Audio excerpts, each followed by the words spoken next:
যুবকদেরকে ঘিরে পরিবার বলেন, সমাজ বলেন, দেশ বলেন, স্বপ্নদেরকে ভালোবাসে, ধারণ করে, যুবকদেরকে নার্সিং করে, টেক কেয়ার করে, যুবকদেরকে যত্ন নেয়, যুবকদেরকে আগামী পৃথিবী করবার জন্য গড়ে তোলে।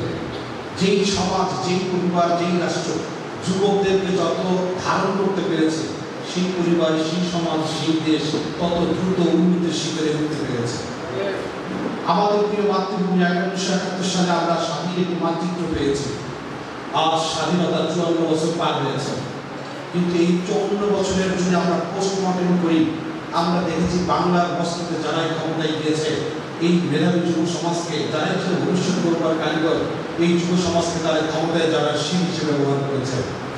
আমাদের যুব সমাজকে পরিকল্পিতভাবে ধ্বংসের দ্বার প্রান্তে ঠেলে দিয়েছে। আজ বাংলাদেশ হলো মাদকের একটি রমরমা বাণিজ্য কেন্দ্র। এই উপমহাদেশ, এই ভারত উপমহাদেশের একটা ট্রানজিট হয়েছে বাংলাদেশ। এখান দিয়ে রমরমা বাণিজ্য সংসদ পর্যন্ত আলোচনা হচ্ছে। আমাদের স্বরাষ্ট্রমন্ত্রী এলাকা দিয়েই নাকি মাদক আসছে, এটাও সংসদে আলোচনা, তারই দলের তারাই নাকি সংসদে আলোচনা করেছে।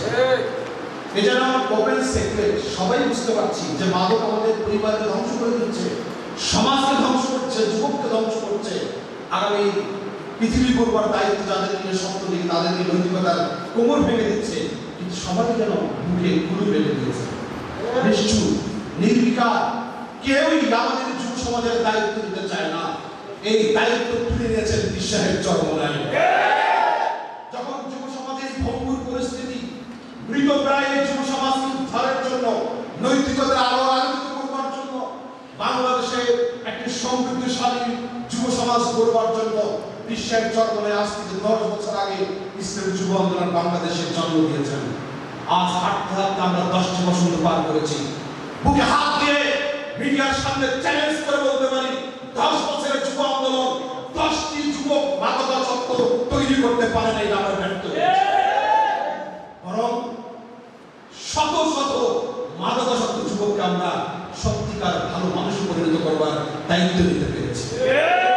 আমাদের সফলতা হলো এটাই। আমরা এই মাতৃভূমিকে ধারণ করি, স্বাধীনতার চেতনা আমরা ধারণ করি। আমরা মনে করি আমাদের দলীয় সংকীর্ণতার ঊর্ধ্বে বসে এই যুব সমাজকে আমরা কোলে তুলে নিয়ে, বুকে ধারণ করে, নার্সিং করে, টেক কেয়ার করে সত্যিকার সোনার মানুষ যদি পরিণত করতে পারি, ইনশাআল্লাহ দেশ আগাবে। এই দেশ এগিয়ে যাবে। পৃথিবীর উন্নত শিখরে যে দেশগুলি স্বাধীনতার পরবর্তীতে এসেও আমাদের পরে জুনিয়র দেশ স্বাধীন হয়েছে, তারা যেভাবে উপরে উঠেছে আমরা তাদের মধ্যে উঠতে পারিনি, কিন্তু আমরা হাতে হাতে পা পা করে জীবনে এগোচ্ছি। আমাদের বিশ্বাস ইনশাআল্লাহ সূর্যোদয় হবে, সেদিন হয়তো বেশি দূরে নয়। ভাই বন্ধুগণ, আপনারা জানেন 24-এ গণ অভ্যুত্থান হয়েছে। গত 16 বছর স্বৈরাচার নামে এক দানব বাংলার বুকের উপর চেপেছিল। বাংলার মানুষের স্বাধীনতা ছিল না, কথা বলার স্বাধীনতা ছিল না, চলাফেরার স্বাধীনতা ছিল না, মসজিদে ইমাম, মুয়াজ্জিন, খতিব কেউ নিরাপদ ছিলেন না। সব জায়গায় একটা ত্রাহি অবস্থা ছিল।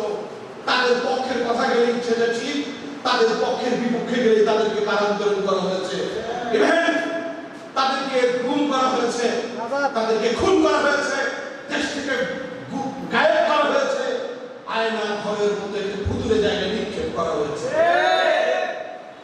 এগুলি বারবার বলতে হবে, আগামী প্রজন্মের কাছে বারবার তুলে ধরতে হবে। কারণ এই জুলাই তৈরি হয়েছে শুধু হাসিনাকে তাড়াবার জন্য নয়, জুলাই তৈরি হয়েছে